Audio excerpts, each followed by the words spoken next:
రాష్ట్రంలో కాంగ్రెస్ ప్రభుత్వం ఏర్పాటై 22 నెలలు గడిచినా పాలమూరుకు ఒరిగిందేమీ లేదని బీఆర్ఎస్ కార్యనిర్వాహక అధ్యక్షుడు కేటీఆర్ అన్నారు.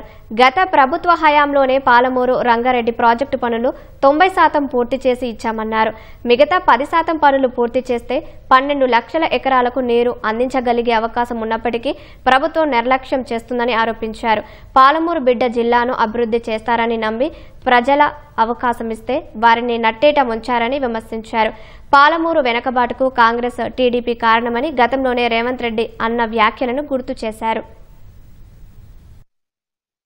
కేసీఆర్ గారి నాయకత్వంలో 10 ఏళ్లలో అన్ని పెండింగ్ ప్రాజెక్టులను కూడా శరవేగంగా పూర్తి చేసి 8 లక్షల ఎకరాలకు నీళ్లు ఇవ్వడమే కాకుండా పాలమూరు అంటే ఒక గోదావరి జిల్లాలాగా కోనసీమలాగా మార్చాలనే ఒక బృహత్ సంకల్పంతో రిజర్వాయర్లతో సహా 90% పనులు పాలమూరు రంగారెడ్డి ఎత్తిపోతల పథకంలో మరి పూర్తి చేసిన ఘనత కేసీఆర్ గారి ప్రభుత్వానికి.